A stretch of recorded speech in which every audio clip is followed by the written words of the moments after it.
Good evening and Hare Krishna. Welcome to our conversation with Govinda Das on Clubhouse.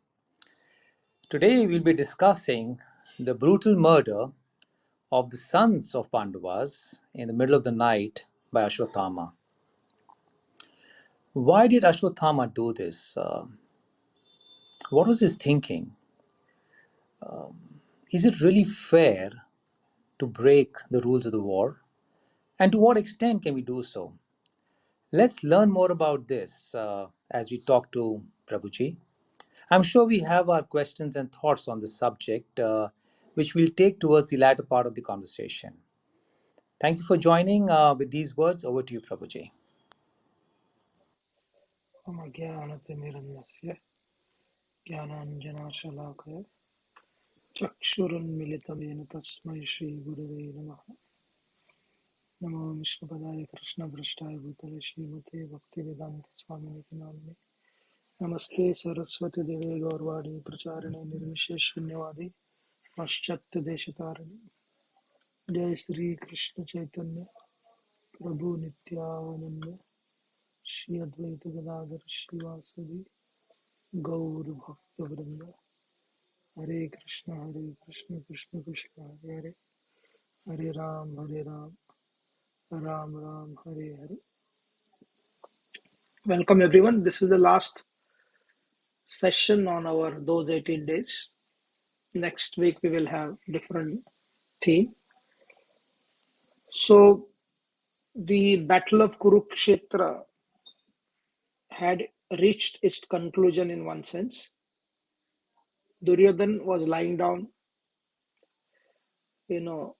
brutally beaten by Bhima.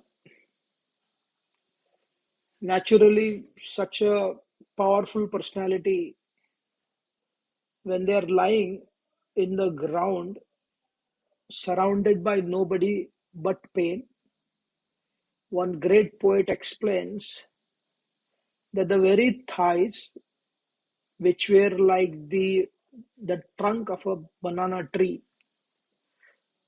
right, had seen so much. Those thighs were broken, and some of the vultures and the birds were pulling the flesh from the thighs of Duryodhana. So what does it do? The human being, they are driven by sentiments, right? It is but natural. We are driven by sentiments. Whenever we see something, we may have so much of understanding of political reality, whatever. But if you see something, like recently somebody sent a small video clip about two friends living on the either side of the border, the Pakistan border and India border. And the daughter of this man in India organizes with the guy, the son in Pakistan, they meet with each other. Right? Nicely made video. It brings tears in your eyes, but also it has the power to make you forget the historical reality. It's very important to understand. So the very Ashwathama who always chastised Duryodhan, chastised Karna, when he saw Duryodhan lying in the pool of blood, being beaten badly by Duryodhan, he became so emotionally surcharged. So he decided to do something good to Duryodhan. Very important. The sentiments have the power to delete the entire historical reality. It is good to have sentiments, but the sentiments should not wipe out the historical reality. Right? At the end of the day, it is so unfortunate. Duryodhan gets lots of sentiments from many people, including Ashwathama, the son of Dronacharya, who had a favorable disposition towards Arjun. So then he asked Duryodhan that I will take revenge for this heinous crime, and he added his story of how his father was killed. He said, I will not allow the Panchalas and the Kurus to survive. I will finish them. You please coronate me as the commander in chief. There was any army left out. There was Duryodhana was about to die. Even if he is chosen as a commander in chief, even if he becomes victorious, but who will be coronating as the king of Hastinapur? The emotional Duryodhana was revengeful. The angry Ashwathama was sentimental. And Kritarvarma and Drona and Kripacharya did not say anything. So Duryodhana coronated with whatever mud or anything. He coronated Ashwathama, and Ashwathama, Kripacharya, and Kritavarma. They met with each other. And what transpired in their discussion in the middle of the night when Ashwathama saw, you know, the crows were attacked by the night birds, Ulu, that's bats, and they destroyed many crow nests and killed many crows also. And that became his prerana, that became his inspiration, Ashwathama. He went crazy. He said, I will do the same thing. And Kripacharya tried to tell him in so many ways.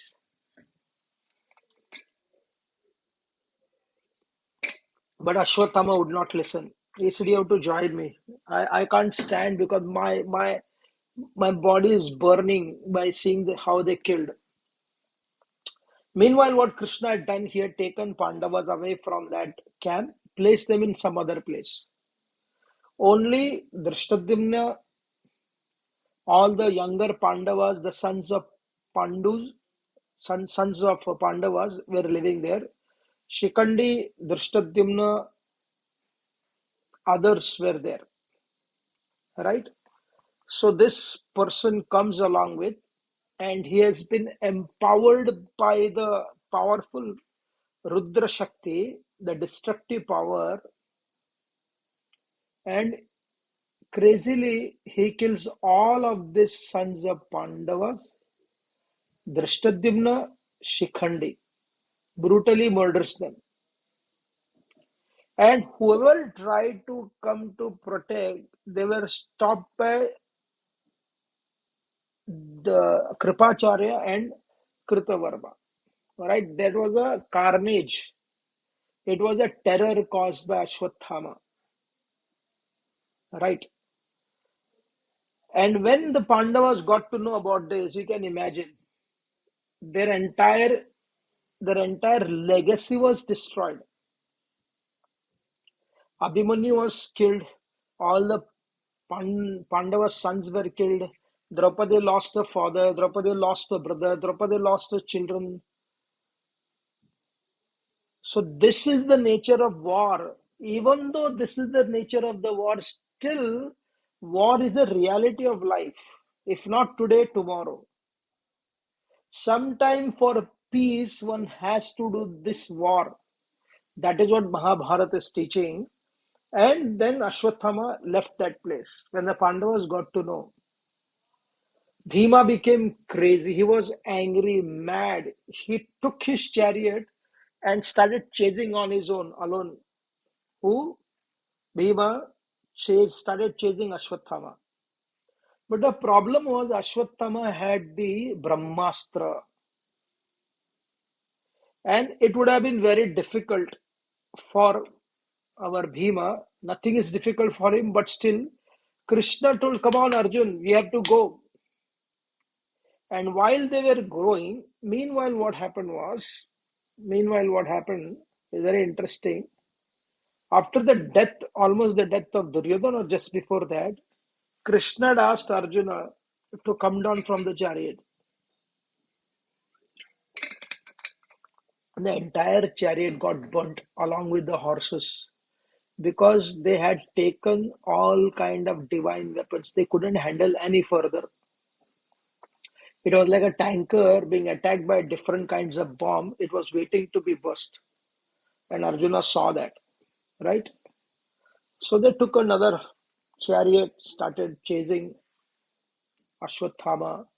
While chasing Ashwathama, Krishna narrated the story of Ashwathama coming to him.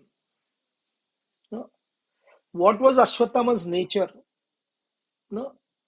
He is a son of Drona, and some or other he developed this limitless ambition. Right. So he wanted the Sudarshan Chakra, and in turn he would offer the Brahmastra to Krishna. Krishna is telling the story, right? And Krishna said, "No, you take my Sudarshan Chakra, no problem." And Ashwathama tried to hold the Sudarshan Chakra. Aukat कहते हैं ना, aukat, capacity to handle, right? Sometime a person who only has the capacity to handle 20 kilo, if he tries to lift 40 kilo, it breaks their back. Similarly, to handle the Sudarshan Chakra of Krishna, it is not very easy. He couldn't hold it. Then Krishna asked him, what was the purpose of wanting this Sudarshan Chakra? And Ashwathama, one may say, he was such an honest Brahmana. Not everything what you speak is honesty, even though you're speaking so-called honesty. It is blunt, it is violence, it is cruelty, it is shamelessness. क्योंकि मैंने सत्य बोल दिया इसका अर्थ नहीं कि हर एक सत्य सत्य ही होता है. Satya could be shamelessness also, cruel also, anger also, everything. Here Ashwathama said, "Hey Krishna, I wanted this Sudarshan Chakra so that if I would get this Sudarshan Chakra, I wanted to harm you." Just imagine. This is Ashwathama. So Ashwathama, he was like a limitless resources without the ability to discipline and control it. And then Ashwathama released Brahmastra. Right, he released the Brahmastra. Now Krishna realized that Ashwathama has released Brahmastra. Krishna asked Arjuna also. Arjuna, now two Brahmastras are basically, you know, basically at loggerheads. And that was causing great disturbance in the entire creation. Vyasdev came there, Vyasdev had to come. And he asked Arjun to withdraw. Arjun instantly withdrew. He asked Ashwathama to withdraw. Now, the point is very interesting. Mahabharata explains Arjuna could have used other weapons to diffuse Brahmastra. But by doing so, by diffusing Brahmastra, you are offending the Brahmastra, and that offended Brahmastra would create drought for 12 years. Akal. So Arjuna was very sensitive.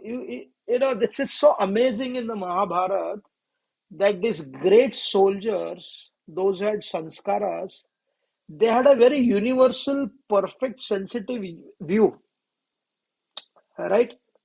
So Arjuna, how to release? Arjuna knew how to withdraw. Arjuna knew what would happen if he uses other weapons. Therefore, he did not. And Vyasdev told this to Ashwathama. And he said, withdraw it. But he couldn't do that. When he couldn't do that, you rascal, he said, you direct it to somewhere else. He was told, Ashwathama was told by Vyasdeva, you direct somewhere else. Now there is an interesting story. We have to go back. Ashwathama was not qualified to receive Brahmastra, but he forced his father. So therefore, Dronacharya had certain element of Dhritarashtra in regards to his son. Right? So even though he had not given Brahmastra to Karna and Ashwathama that we discussed last week, He was forced by Ashwathama. He gave, but did not teach the power of withdrawal.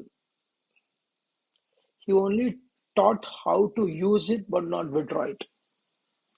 And Sripad Madhvacharya explains, giving the example of second chapter of the Bhagavad Gita, that our indriyas like Brahmastra only. They need to be used. You cannot hold them back because you have indriya you have to use.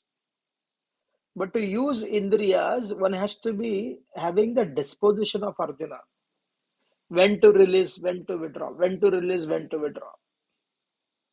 Hmm? There are some people they fear using because they fear getting obsessed with it. So they are tyagis. They don't do any benefit to anybody. They just are happy that I controlled. And there are others they use, but they don't know where it is going. They keep on using, right? So they are like the New Year party people. Once you let loose your car, let loose your desire to drink, let loose your desire to take drugs, let loose your shamelessness. There is no limit to that to come back, right? So this was the disqualification of Ashwathama, which he knew how to release, but he did not know how to withdraw. And Arjun had that. So when Vyasdev told him you withdraw, he couldn't, and he said then you direct elsewhere. So what did Ashwathama do? Unfortunately, Ashwathama directed that Brahmastra in the womb of Uttara, wanting to destroy the last heir of the Pandavas, the last legacy. Now, killing Parikshit Maharaj means basically making Krishna's entire endeavor of establishing dharma. No, establishment of dharma has got two components. What is the two component it has? One component is the component of Rudra Shakti. And the second component is the component of growth, positive growth. Now the Pandavas were used, Abhimanyu was used like a Shiva Shakti. And for some time the Pandavas were used for creation and maintenance. But Parikshit was supposed to play a major role in growth. And that is what this person was wanting to kill Parikshit. And therefore he directed that Astra into the womb of Uttara. Now you see, the father of Parikshit was not saved by Krishna. Abhimanyu had to die a glorious death, but at the same time it was brutal in regards to the physical death. Krishna did not save him. But when this happened to Parikshit Maharaj, not only Krishna saved Parikshit Maharaj, according to Mahabharata, Krishna offered everything what he had done, all his punya. Of course, he's beyond punya and papa, but because he has come to this world, he plays that role. He offered everything, his brahmacharya, his punya, his tapasya, everything he offered to bring Parikshit back. Right? He said, I will see how this person can cause such a violence to Parikshit Maharaj. Krishna entered inside the womb of Uttara, became a thumb size, and protected that child. There are two versions. He protected the child from inside, or the child had come out completely burned to ashes. Krishna revived it, right? Putting all his energy there. He said, no, this will not happen, Ashwathama.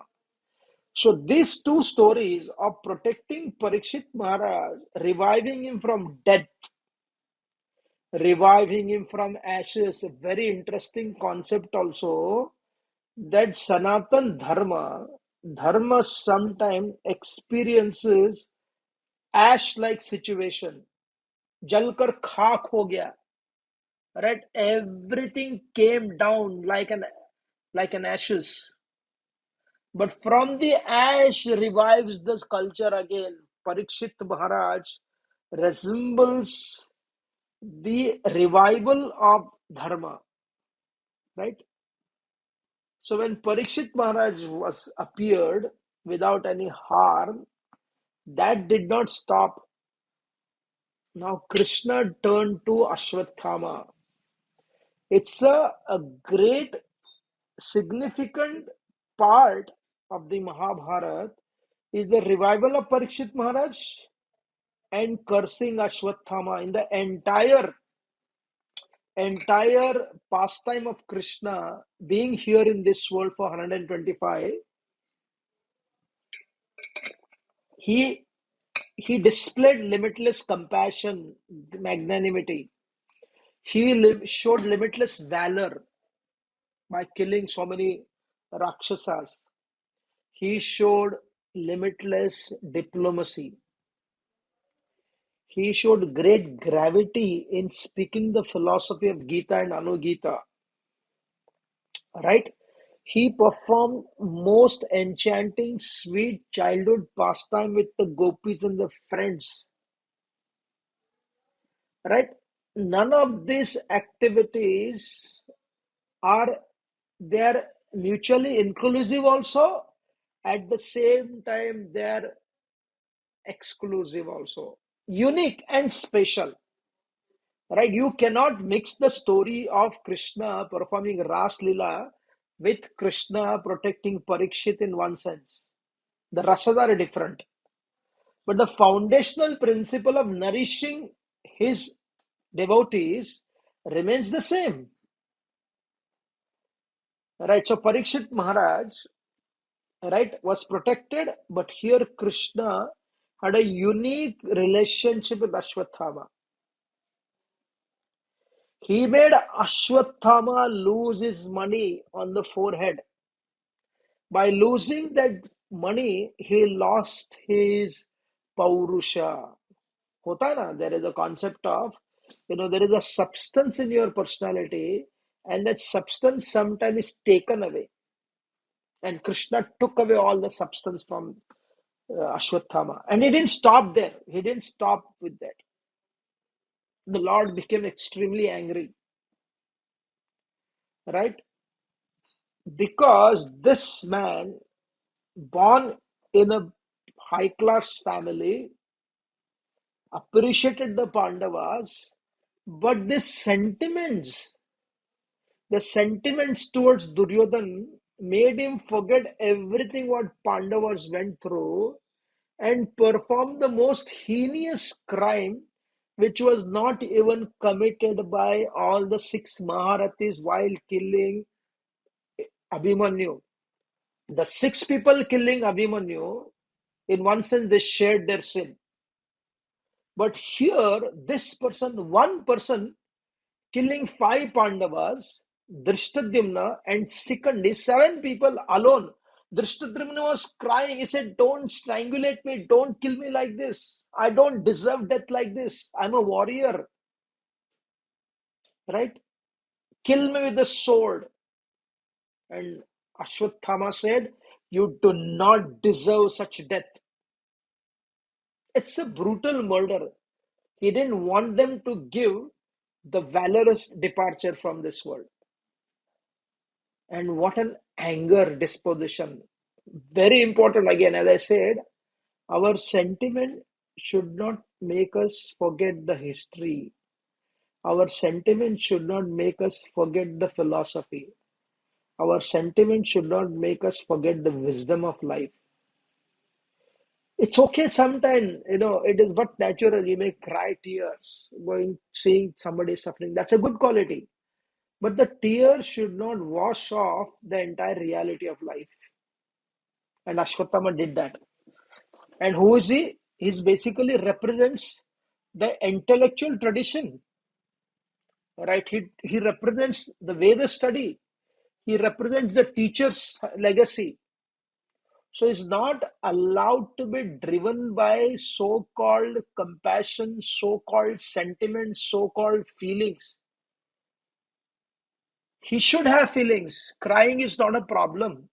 But driven away by the sentiment to such an extent that you are killing the very people who appreciated you so much, Ashwathama. They did so much for your father. They respected your father so much. Arjuna, even after 13 years, when Dronacharya came there, right, he had no anger that my guru did not come to see me. Krishna came, twice he came, Balramji came, the Vidura came, but Dronacharya never came to meet the Pandavas, right? And he literally had a great affection for Arjun. And that did not bother Arjun. When he came to Virata, the first thing Arjuna did was he shot an arrow at the feet of his guru, seeking his blessings for fighting the Kauravas. He shot an arrow close to his ear, seeking his permission to fight. He was enthralled, he was happy to see his guru. And Ashwathama defended because there was a dispute between Kripacharya, Dronacharya, and then Karna. That time Ashwathama defended the Pandavas. He had defended Kripacharya, he had defended his, you know, he glorified Arjun. He knew how much Arjun was close to his guru. That's his father. But still, driven by the sentiment, he slaughtered all the children. So, what did Krishna do to this?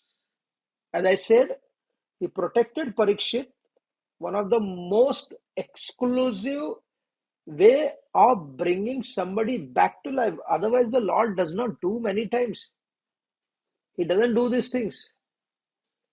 Right? When that Brahmana lost his sons, that Brahmana was chastising Krishna's, the king, Ugrasen Maharaj. What kind of king is this? The son is dying in the presence of his father. What kind of is this? The Lord did not bring him back because anybody can die at any time. Yes, naturally, by the laws of Prakriti, it is better that the elderly person goes first. It is tragedy that younger person goes in front of the parents, but that happens in this world. Right? Death can come anytime. It should not happen the way it happened, but sometime it happens. So therefore, the Lord did not interfere into it. Only because Arjuna came, he took the vow. Therefore, Krishna went to, bring back those dead children of that teacher. But otherwise, the Lord does not get involved into such an extent. But he got involved, saved Parikshit, and then he took a decision about Ashwathama. Right? The Lord was extremely angry. Did not kill him because respected him coming from a Vipra family. You know, did not forgive him. Magnanimous, I forgive you for your sin. No forgiveness, no killing. But he placed Ashwathama in such a condition, the condition of continual indecisiveness, going around in no man's land, body smelling like a rotten flesh, no shelter, no friends, nobody. What a punishment the Lord gave. And for how many years? 3,000 years, nobody can come close to him. Did Krishna punish like that the Paundraka Vasudev, who imitated Krishna? Did Krishna punish Kamsa like that? Did Krishna punish Duryodhan like that? Did Krishna punish Jarasandha like that? Did Krishna punish Shishupala like that? When Shishupal went overboard more than 100 gali, Krishna cut off his head, gave him mukti. Putana, took her milk, sent her back. Right? So there was nobody basically had experienced the kind of consequences Ashwathama experienced. What did Krishna do with Ashwathama? He told Ashwathama, my dear Ashwathama, the kind of crime you have committed, I'm going to punish you in such a way that for next 3,000 years you rot and move around without having any association with anybody. No medicine will work for you. Go to Ayurveda, go to alternative. कोई ऐसा नहीं था जो medicine काम करेगा. And for 3,000 years, imagine. And another very interesting, why he did not die, the question may be raised. Because the living entity at some point of time, when the pain is unbearable, just like when there is a overflow of electricity, the board, the electrical board, it trims off. Suddenly the electricity goes off. All right, the body is made like that. When it is unbearable, the the atma leaves the body. We experience death.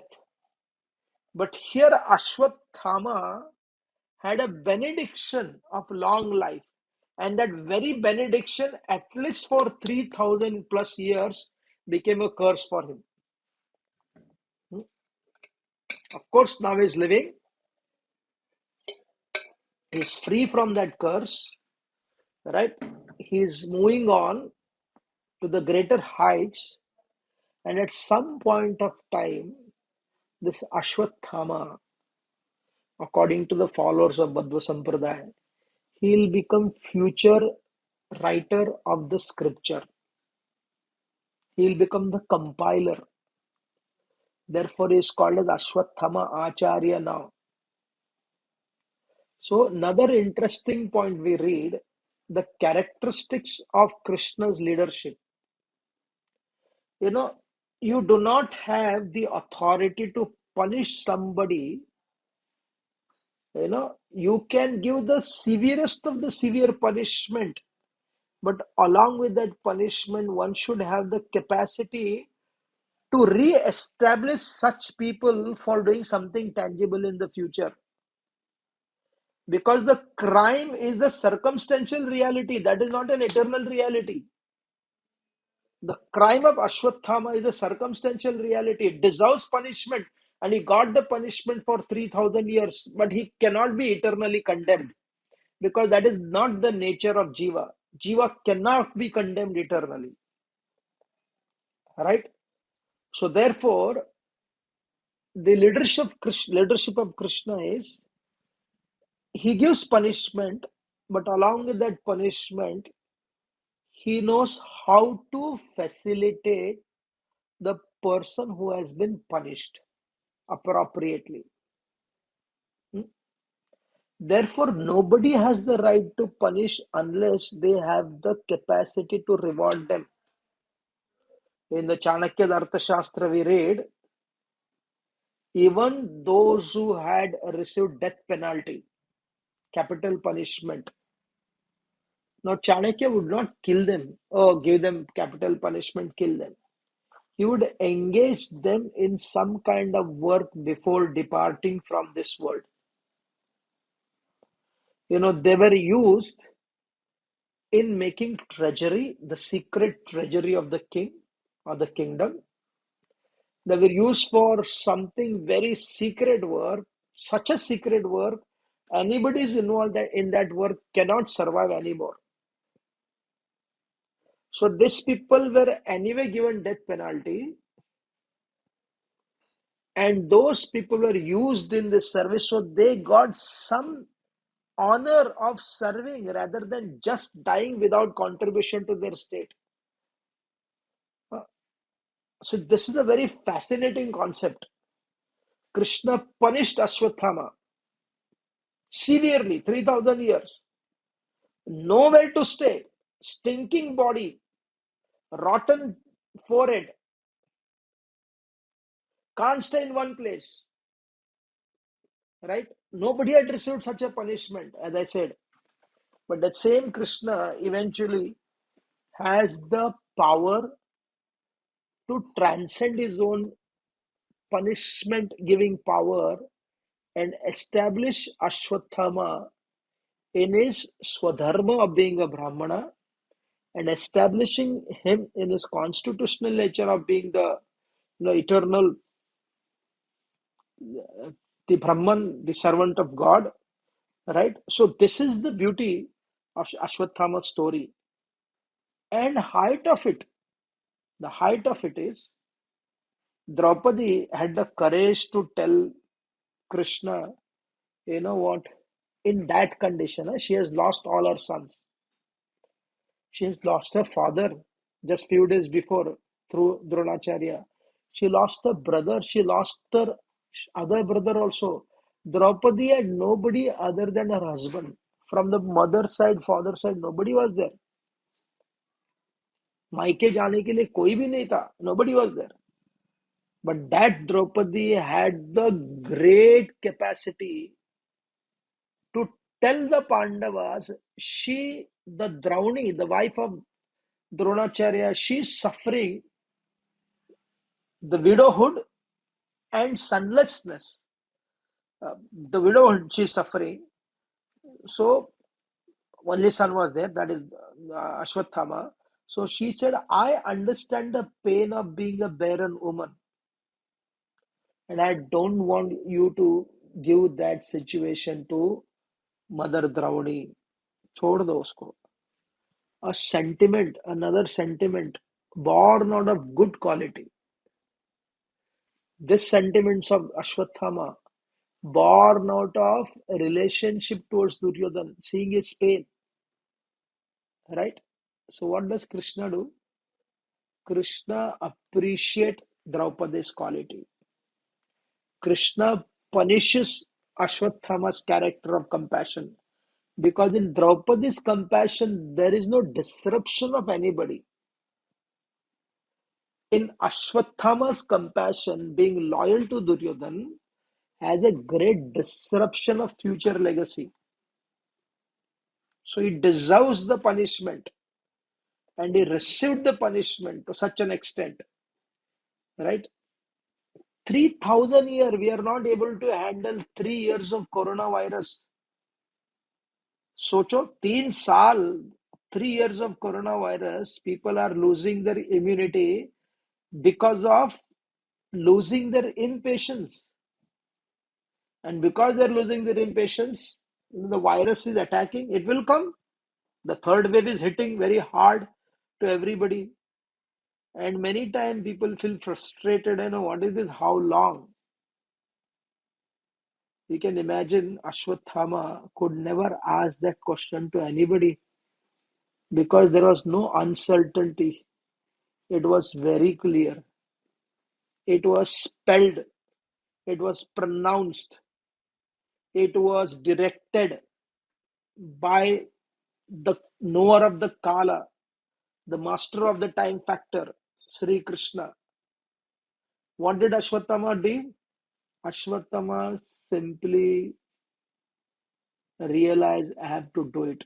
So in that 3,000 years, along with the punishment, he also must have done great tapasya.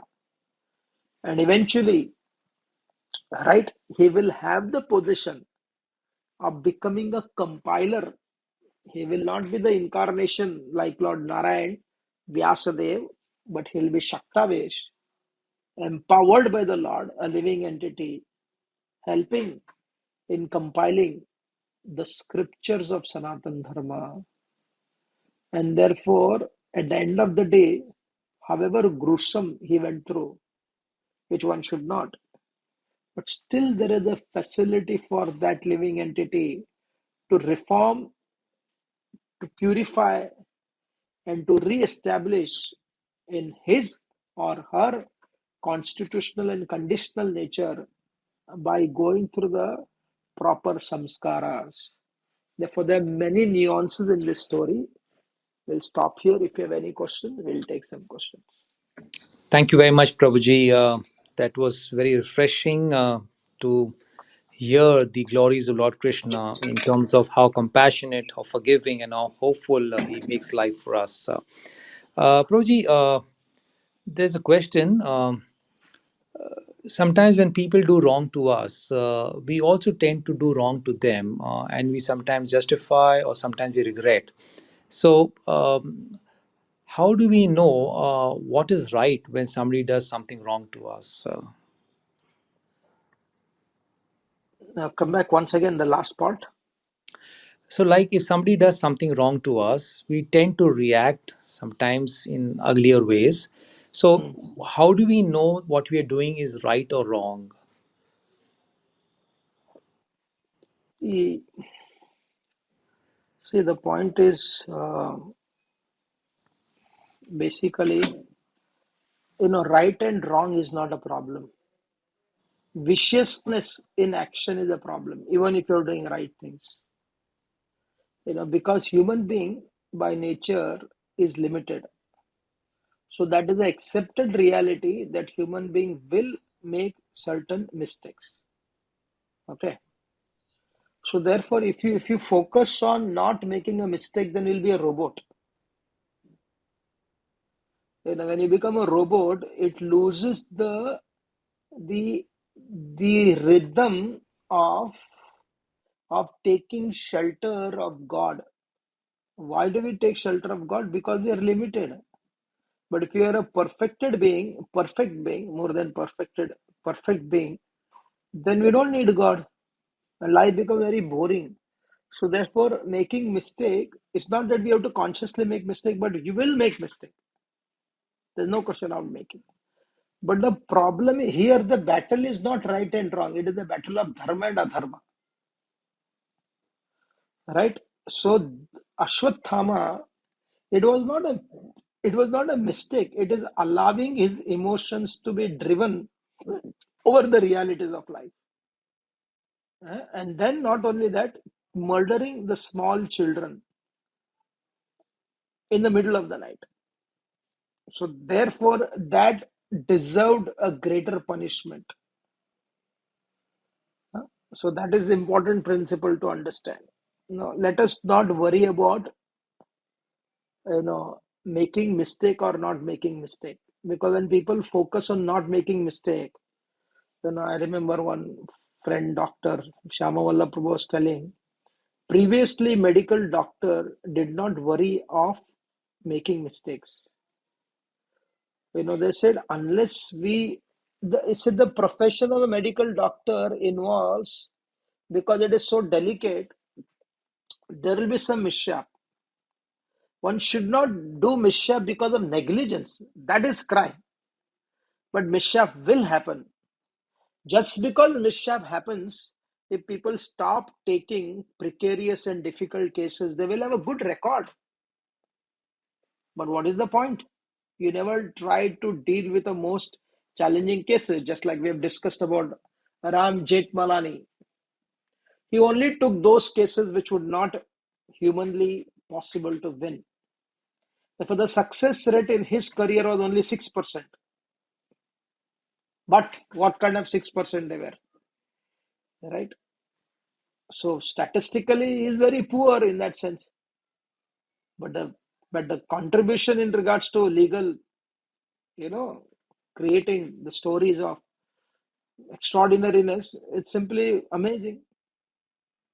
Does it make sense? Yeah, Proji, if you can just elaborate a little bit on viciousness. You said it should not be very vicious. Hello? I can't hear. Haribol? Yeah, Proji, can you elaborate a little bit on viciousness? You said while we react, it should not be vicious.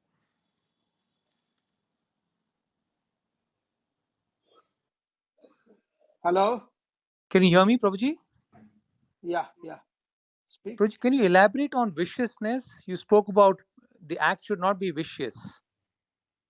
Like we saw, we may not have the as intensified viciousness like uh, this guy, this Ashwathama, but if somebody is so vicious, consciously causing trouble to people, right, taking pleasure in that, creating a system to cause pain to others, you don't have to be as vicious as Ashwathama in physical reality, but there is a viciousness in the mind, right? So that is the great crime. It is not. It is not. It is not the physical alone. It is also the principle of what do you call it as? It's basically the principle of viciousness in the heart, which is considered as a greater crime. Thank you very much, Prabhuji. Vipulji, can you please unmute yourself and ask a question? Hare Krishna, Guruji, Dandavat Pranam. Guruji, last to last session, when you were speaking about Abhimanyu, you mentioned how sometimes a leader or a manager like Duryodhan, they insult their followers, and that makes the followers more committed to the leader. So, can you explain a little bit more about the psychology? Is Dronacharya doing something wrong here? Why is he becoming more committed to Duryodhan when he chooses to insult That's a Dronacharya?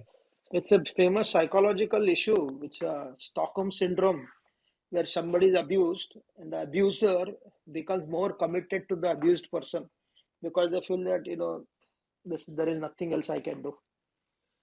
This is not something just a statement, but that's a reality which is explained in the modern psychology also. So therefore Dronacharya being fed by the Pandavas, so he became basically you know committed to the Kauravas to such an extent. Even though Duryodhan was insulting, he became more and more committed. If you see that story when Duryodhan wanted Yudhishthira Maharaj to be captured alive, how much Duryodhan insulted. And that is the time Dronacharya took a vow that, okay, I will bring him, I will capture him. That's a psychology. Therefore, it is the responsibility of the superiors to see that that is not the problem with the the subordinate. Yes, subordinate has to have to grow also, but it is the responsibility of the superiors. They don't control people like that because it is easier to control the subordinate, and very few will stand against it. But 2G, if we see in contrast, at the same time, when Bhishma insulted Karna, Karna refused to fight. So how do But we again, understand that? no, that's a wrong example because Karna was supposed to be loyal to Duryodhan. He had simply false ego. His problem, if he has a problem with Bhishma, but Bhishma, the greater leader of that war is Duryodhan. He's saying that as long as my master, so Duryodhan, our Karna had a great ego. We discussed that he was willing to die rather than make things clear, right? So therefore his commitment was very disruptive. There was no coherence in his commitment to. He's not fighting for 10 days, but he's willing to die for stupid reason for Duryodhan. He's telling, I will not kill the Pandavas other than Arjun.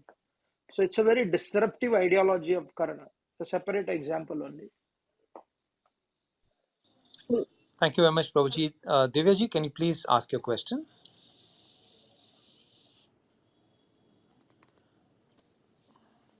Anita ji, can you please ask your question? Oh, Hare sorry, Krishna. yeah, Divyaji has come online. Yeah. Dandavat Pranam.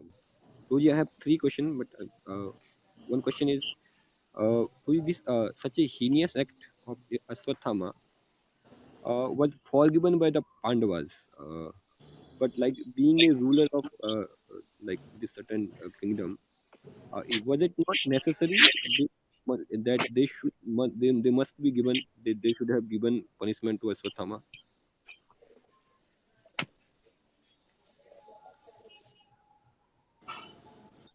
Right? Divyaji, can you speak a little louder, please?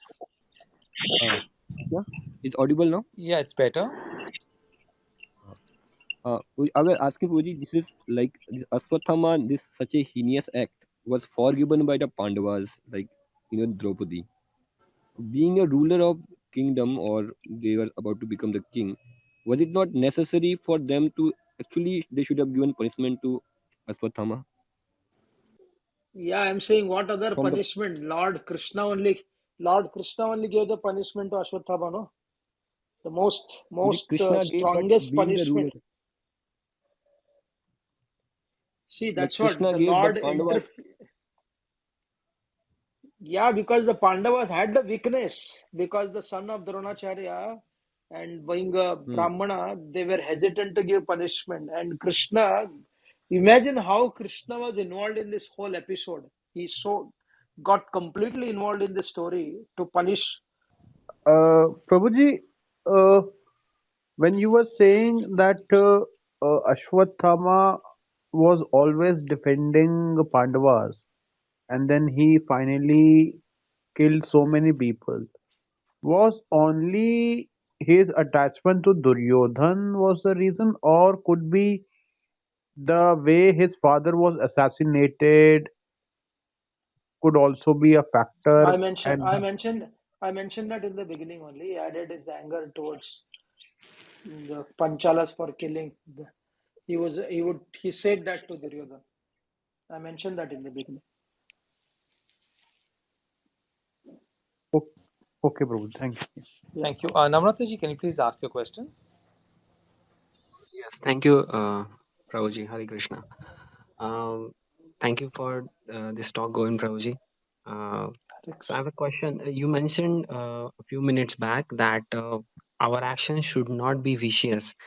So I'm trying to understand this viciousness in the terms that is it that sometimes we mistakenly becomes vicious? I mean, I'm talking about self-centeredness. So Mm. if somebody is very self-centered and to achieve their goals, uh, it just hurts everybody around, and no Yes. matter other people are hurting so badly, they want to achieve their goal no matter what.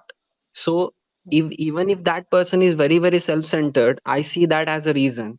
But can Mm. we categorize this as viciousness as well?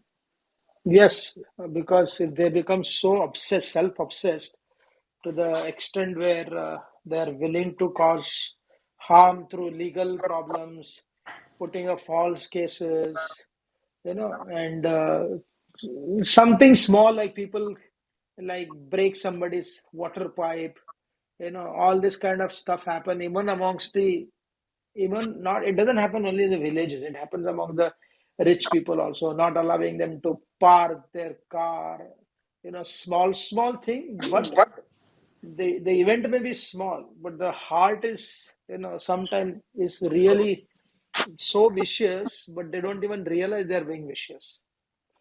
These are all this always happens.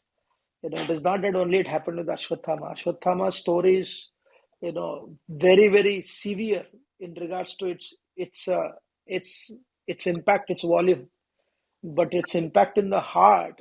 Now also it happens. People are like that. They do like that.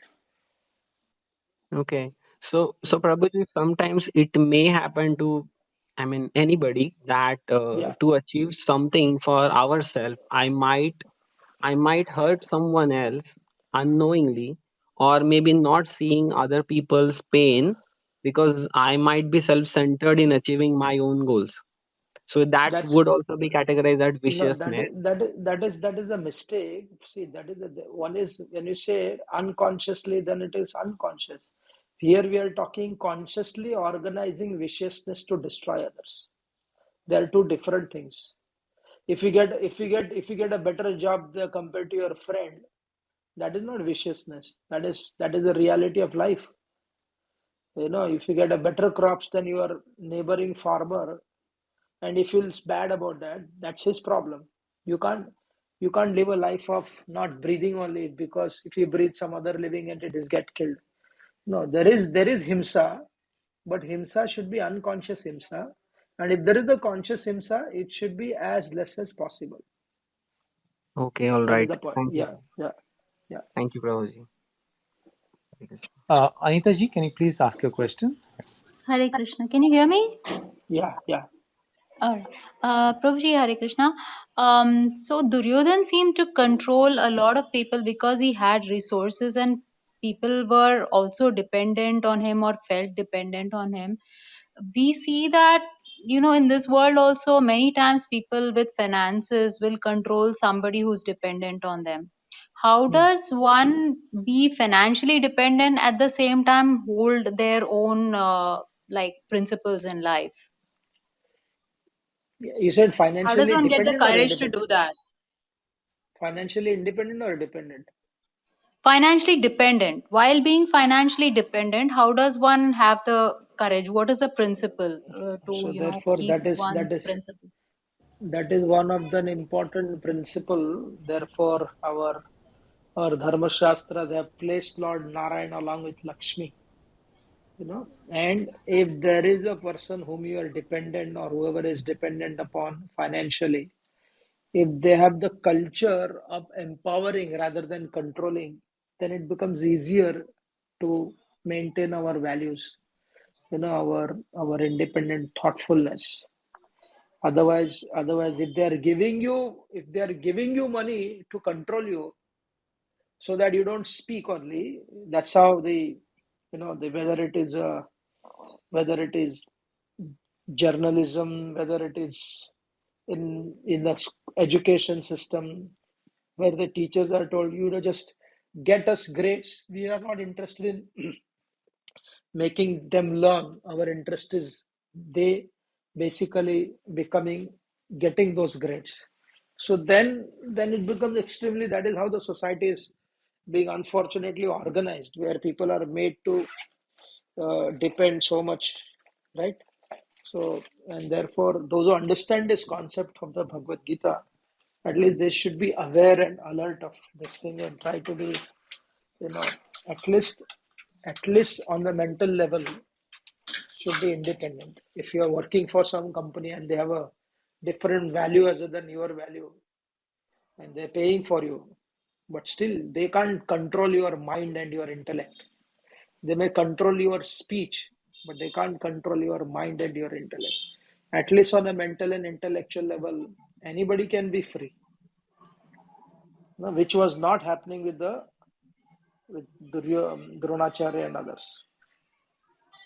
They tell So, this. Prabhuji, They how tell, does that manifest the freedom on the mind and intellectual level?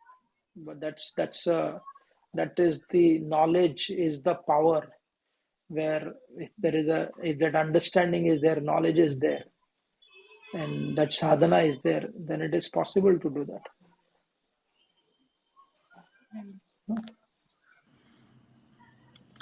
Thank you. Thank you very Thank you. much. Proji, can we take one more question? Last question. Yeah. Yeah, Divyaji, you had one more question. Would you like to ask? Pooji, I had two questions. Pooji, one is you mentioned about this Ashwathama getting when he got disease cursed by Krishna. So for 3,000 he was suffering and none of the medicine worked upon him. So then how a person can see in his life when he is going through some suffering or some disease, and he also tries, he endeavors for different kinds of medicines. So should he accept it as a law of karma, or how much, to which degree he should endeavor to getting it cured? Very simple. Karan Ashwathama had a specific number were given by Krishna 3,000 years.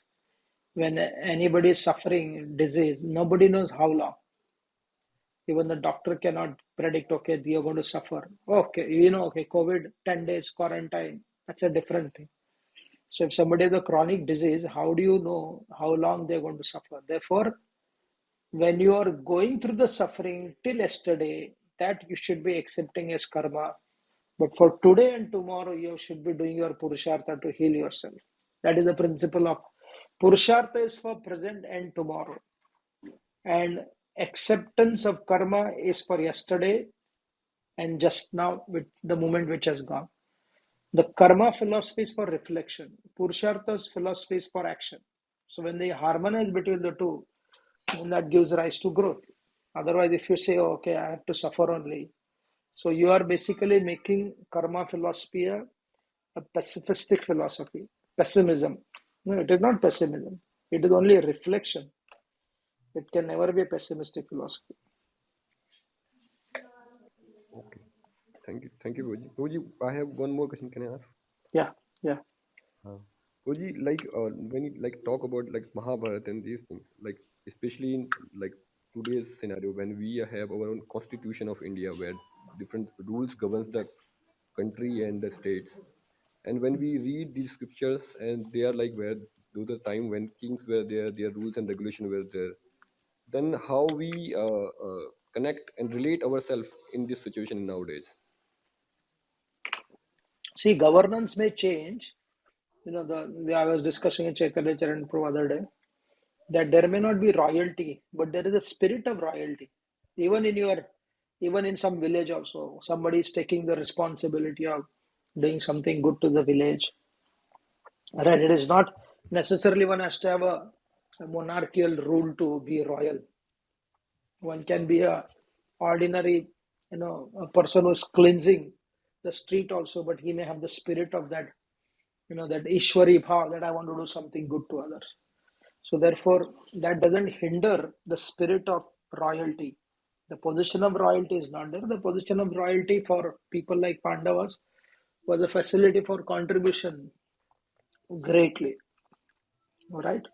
So, and we see that wherever there is less, when ordinary people are involved in making decision, right, or ignorant people are involved making a decision. What is China? China is dictatorship, right? Even in that dictatorship, some good they have created compared to India because there is too much of democracy.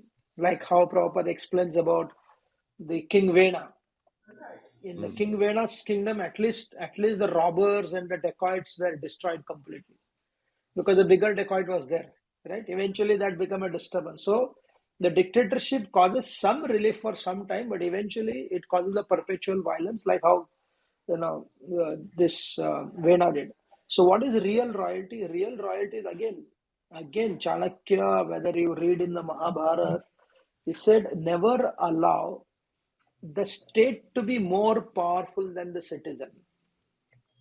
You know, because the living entity can never lose the opportunity for experiencing the different stages of life, and the ultimate stage is the stage of moksha, mukti, amritatva, prema, however people want to define their mukti, right? That cannot be taken away at no condition. So Krishna punished Ashwathama but did not take away his opportunity to grow beyond his punishment. No, this is the beauty of Sanatana Dharma. There is no eternal condemnation. Therefore, when you see whether somebody is a very sincere priest, caring for the Lord in the temple, or somebody a criminal, you know, in the prison house, when both of them they die, the sanskaras for both the people by the priest will be the same one. The people will see it differently. अरे वो तो criminal था, he was a criminal. Oh, this person was good. But the mantras, the samskaras, what the priest will chant, the judicious priest, who doesn't, for him doesn't matter whether he's a criminal or he's a priest, he will chant the same mantras for a person who is departed from this world. So that is the beauty. Nobody should be bereft of the opportunity of progressiveness. Therefore, even the punishment is a part of the plan for growth only. It's a part of the growth only. It is doesn't if your tire is punctured, you may stop for some time, but you may carry the bicycle and lift and continue to move. There will be some hurdle, there will be some inconvenience, but the progress can never stop. That has to continue. Thank you, Guruji.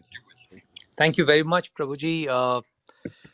Just goes to show how compassionate, how hope giving Lord Krishna is. Thank you very much.